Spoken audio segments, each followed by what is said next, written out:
pericardial sac. So I'd probably give you a pin because it's a little hard to tell if it's flipped or not. But this would be the outer what? Fibrous pericardium and the inner parietal pericardium. Then the three layers to the heart wall. Surface of the heart is visceral or epicardium. This is, and this is endocardium. Tip of the heart is the broad part. These are the here and here. Auricles. Good. What's a groove on the heart? Sulcus. Nice. Then, what's the divider? Septum. The big bulge? Papillary muscle. Heartstrings. Chordate tendon. Irregular arrangement. Trabeculae carneae. Trabecular What about up in the atria? That would be your pectinate. Pectinate, yeah. That's not too bad. That's fairly parallel there, right? So that would be pectinate. Good. What's the sheep heart have on the right side that you don't have? This is broken. That would only be bonus. This little string here, moderator band. Okay, then we can walk our way through. We'll start with the right atrium. But can you all see? Can you see, Addie? So what would the dimple in the right atrium be? Fossa ovalis. How many holes are you looking for in the right atrium? Can you see, Robert? 3. So this would be the what? Superior vena cava. Here, inferior vena cava. And then the blind hole that goes around the side of the heart. So if you saw a little pin in here, but where is it going? Into the coronary sulcus, that's the coronary sinus, okay? So what's that? The vein that drains the heart itself. What 3 veins merge to form this? Superior vena cava. To form the coronary sinus.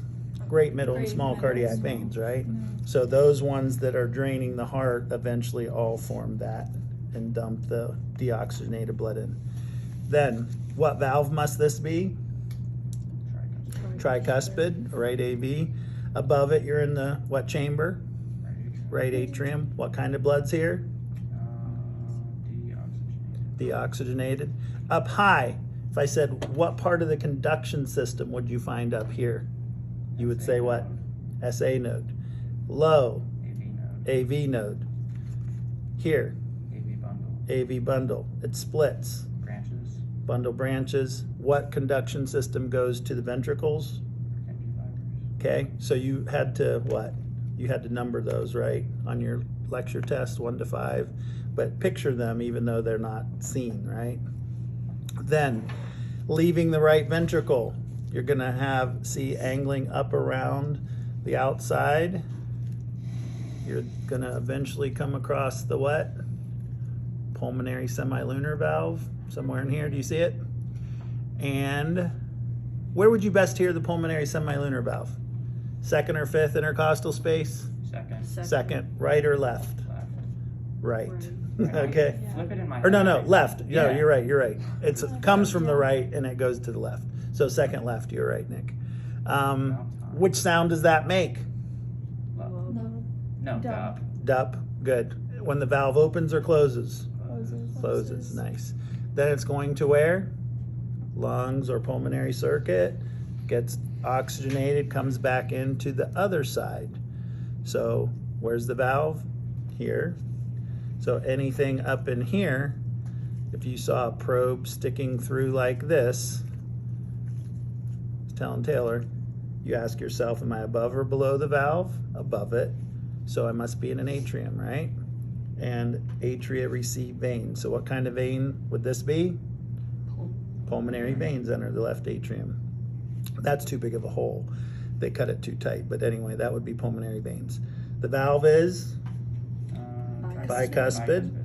Now what ventricle are you? Left. And then we cut through the bicuspid valve so that you could see this. So this big vessel is what? Aorta. And what do you see along the way? here, aortic semilunar valve, and you see a little hole, bonus, what's just above the aortic semilunar valve? Ligamentum. No. This is a hole that is the one of the coronary arteries. So if you just said coronary artery, that's fine. Remember how the right and left, the heart feeds itself first? So it's very low here. This would be a good bonus too, because here is the what? Aorta. What's that? First branch off the aorta. Not really though. The coronary arteries are the first branches, but this is the first branch off the arch. So what would this be? Brachiocephalic. So you see how that's a little bit harder there. Do you have left common carotid or subclavian showing here? If we dug around between here and here, I don't see it obvious, but if there was a little cord in here, what would that be? Ligamentum something. Ligamentum arteriosum. And what did that used to be? The bypass. The one. What was it called? Ductus arteriosus. What did the fossa ovalis used to be called? Good. So the dimple is now fossa ovalis. It used to be foramen ovale. Nice. All right, I think that's it. Am I forgetting anything? Pretty much.